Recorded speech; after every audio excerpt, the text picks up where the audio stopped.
Hello everyone and welcome to Grammatically Incorrect News. This week, King is trying to crush other games taking its name, a new game set in Middle-earth with big ambitions, a big bunch of smaller game announcements, and YouTubers being paid off for positive videos. King, the developers of the surprisingly addictive match-free game Candy Crush Saga, have been causing controversy this week when it was reported that they trademarked the word Candy Crush and Saga.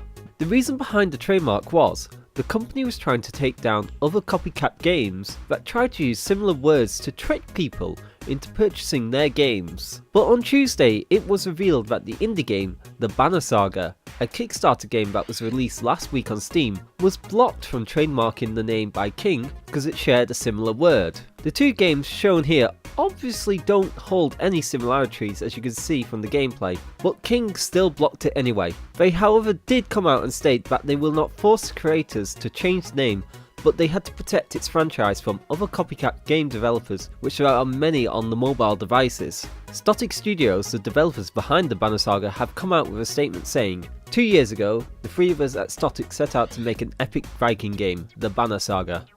We did and people loved it, so we're making another one. We won't make a Viking saga without the word saga, and we don't appreciate anyone telling us we can't. King.com claims they're not attempting to prevent us from using the Banner Saga, yet their legal opposition to our trademark filing remains. It is unclear how this will affect the company's future, but the start of the week saw much backlash from people who don't understand gaming law and articles and stories being posted incorrectly about it. If you're really interested in learning about this story and what trademark law actually is, check out gamerlaw.co.uk. This blog is operated by Jazz Purewall, a London-based European interactive entertainment lawyer who has a greater understanding of laws than you and I. It runs down all the obvious questions and explains what's happening between King and Stotic Studios. This Thursday, Monolith announced a new game based in the Middle-earth universe for Xbox One, PS4, Xbox 360, PS3 and PC called Shadow of Mordor. Based in between The Hobbit and The Fellowship of the Ring, you play as Talon, a ranger of Gondor who defends the Black Gates, but unfortunately gets killed with his fellow rangers, friends and family by the Black Knights of Sauron. You are brought back from the brink of death by a wraith who is seeking vengeance against Sauron and his minions. The wraith will help Talon by enchanting his abilities to become an assassin of the Creed type. The game is based in an open world which will randomly generate different nemesis within Sauron's army with their own personalities, strengths and weaknesses. This system, according to the developers, makes each playthrough of the game unique. Each of these nemesis will remember everything you do in the game, so it will affect how the story will play out each time. For enchanting your combat, athletic and magical abilities, the wraith that inhabits Talion can dominate his enemies through fear, which will let him spread fear, spy, or even assassinate other nemesis with Sauron's own army. The game seems very ambitious and I would highly recommend you check out the 8-minute alpha playthrough of the game. There isn't any news on the release date, so don't be surprised if this gets pushed back to next year, but I am very excited to see if they can actually pull this off. Shadow of Mordor wasn't the only announcement this week, so here's the roundup of the smaller news items to come out of the industry. First off, successful Kickstarter game Shovel Knight will be available to purchase on Wii U, 3DS and PC on March 31st. The Kickstarter raised over $300,000 last April, after the initial target was to raise only $75,000. The game is very much inspired by NES titles such as Mega Man and DuckTales in visual and gameplay. You will have to use your trusty shovel to attack, dig and pogo around the 8 worlds and beat up the evil dastardly knights that inhabit it. Sony has just released the next 3 games you will be getting on PlayStation Plus in Europe this February.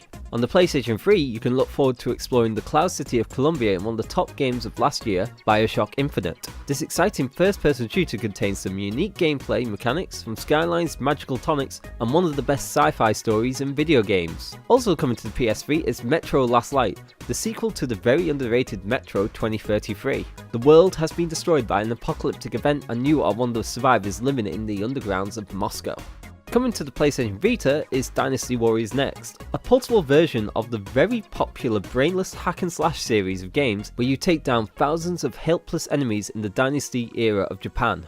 Also joining the Vita library is Modnation Racing, a Mario Kart inspired game where customization is the name of the game. You can create your own races, cars and courses, and with thousands of uploaded user tracks, the gameplay will never end.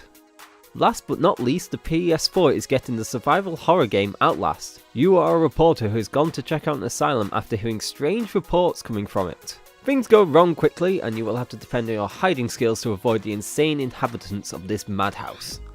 Also, a new game was added to the PlayStation Vita this week called Ollie Ollie, a 2D Tony Hawk style game. This semi-endless runner tasks you with hitting high scores while not falling flat on your face, and with daily challenges every day, you've got something to look forward to. The last piece of news comes from Blizzard Entertainment, who announced that their digital trading card game is in open beta in Europe and the US. It's a free-to-play game and maybe one of the best original card games out there to date.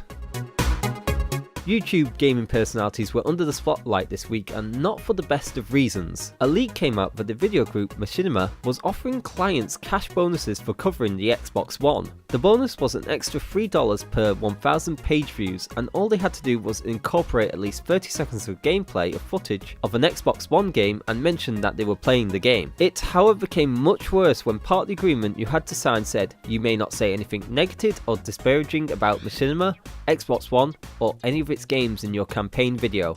It kept getting worse when YouTube personalities couldn't even talk about this offer since they had to sign a non-disclosement agreement to take part in the deal. However, it isn't the only time this has happened. Electronic Arts' Ronku program offered YouTubers extra cash for covering specific aspects of games with certain rules. For the launch of Battlefield 4, they would receive $10 per 1,000 views per page, but wouldn't receive anything if they focus on glitches in the game. Boogie, a popular personality on YouTube, came out soon after this news came to light saying, "This happens every day on YouTube," followed by, "It is something of a necessary evil, with copyright issues and the struggle to remain relevant amongst a sea of other YouTubers. An extra cash bonus goes a long way." Most YouTubers are pretty honest about their partnerships but have free range of what they can say and show. But when you have partners or corporations restricting what you can say, that's when problems begin, and respect for these channels will unfortunately dwindle. For the time being, just remember, take everything with a pinch of salt you see and hear on YouTube. That's about all the news for this week. If you enjoyed, please subscribe and I'll see you all next week. Bye bye.